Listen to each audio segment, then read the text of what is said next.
Ngayong araw, pag-usapan naman natin kung magkano yung kinita ng mga siklista na sumali sa Tour de France. Top 10 sa listahan natin ay ang mga rider na sila Ben O'Connor ng Jayco Alula at Tobias Johansen ng Uno X Mobility. Dahil na rin sa tig-isang stage win nila, ang dalawang rider na ito ay parehong nag-uwi ng 2 million pesos. Top 9 naman sa listahan natin ang Arkea PNB rider na si Kevin Bucula. Matagal na rin itong nakakapit sa top 5 ng general classification. Ilang araw pang hinawakan ang white jersey or yung best young rider. Si K-Vok naman ay nag-uwi ng 2.1 million pesos. Top 8 naman at susunod sa listahan natin ay ang up and coming rising star na si Thymen Arensman. Ang Ineos Grenadiers rider na to ay ilang beses ko nang napredict na manalo. At hindi naman ako nagkamali nang mag-uwi ito ng dalawang stage win noong stage 14 at stage 19. At dahil dito siya naman ay nag-uwi ng 3 million pesos. Top 7 naman sa listahan natin ay si Felix Gall. Wala mang naipanalong stage, ang climber na ito ng XDS Astana ay hindi nawala sa top 10 ng general classification. At dahil dito, araw-araw siyang nakakakuha ng bonus dahil pasok siya sa top 10. And yes po, mas malaki yung kinita niya kaysa kay Thymen Arensman na 2-time stage winner. Ganun po kahalaga yung laban sa general classification. Top 6 naman ay ang Irishman na si Ben Healy. Kilala bilang si Tabinge dito sa mga channel natin. Ang mamang ito ay kumawala at nanalo nung stage 6 at ilang araw pang sinuot ang pinakasikat na jersey sa kasaysayan ng cycling. At ito ay walang iba kundi ang Mayo John or yung yellow jersey na nagsisimbolo na siya ang overall leader ng palaro. Pero agad rin naman itong naagaw noong sumunod na mga stages na. Pero kahit na gano'n, nag-uwi pa rin siya ng 4.7 million pesos. Nakapasok naman sa top 5 ang malaking ipo-ipo na si Jonathan Milan. Dala-dala ang dalawang stage win nito noong stage 8 at stage 17. Pati na rin ang pagkapanalo nito ng green jersey or yung point classification jersey. Ang malaking mama na ito ng Lidl Trek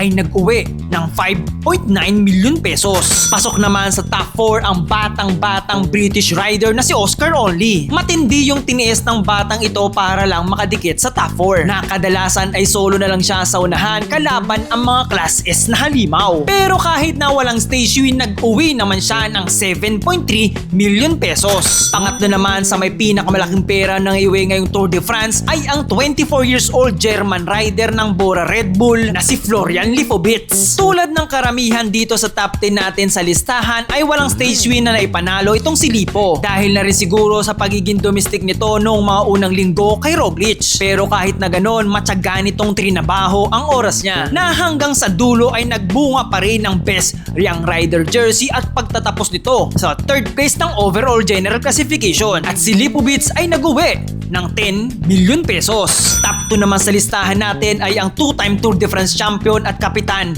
ng bubuyog squad na Visma Lease a Bike na walang iba kundi si Jonas Vingegaard. Bagamat nakita niya ang ilan sa pinakamatataas na number niya ngayong taong Tour de France, naging kapos ito para iwan ang mortal niyang kalaban. Pero hindi naman ito sumuko hanggang sa dulo na nagresulta naman sa pagtatapos niya sa second place ng general classification. At dahil dito, si Jonas Vingegaard ay nag-uwi ng 19.5 million pesos. At syempre ang nag-uwi ng pinakamalaking pera ngayong taon ay walang iba kundi ang former 2-time Tour de France champion na ngayon ay 3-time Tour de France champion na walang iba kundi ang UAE ex-RG rider from Slovenia na si Tadej Pogacar. Mula umpisa pa lang ay malinaw na ang goal ng mamang ito. Yun ay dominahin ang lahat, as in lahat. Kasi kung napansin ninyo, kahit mga sprint stage ay nandun siya. Hill stage, nandun pa rin siya. At syempre, mga mountain stage kung saan nag-tribe yung nakaupo lang na atake nito. Dahil dito, 4 na beses itong nanalo ng stage win. Ito ay nung stage 4, stage 7, stage 13, at stage 14. Bukod pa ito sa ilang beses na pagpasok nito sa top 5 ng halos 8 stages. Pero to be honest sa inyo, after ng stage 16 ay parang nawala na ito ng ganang bumanat. Maaaring dahil na rin sa pagod or maaaring dahil na rin walang gustong umatake sa kanya. Pero kahit na ganoon, si Tadej Pogacar or Pogi sa karamihan ay mag-uuwi ng tumataginting na halos 50 million pesos. Cash prize pa lang niya mula sa tour ha. Wala pa dito yung bonus mula sa team nila at mga sponsor nila na kung hindi ako nagkakamali ay roughly another 30 million pesos.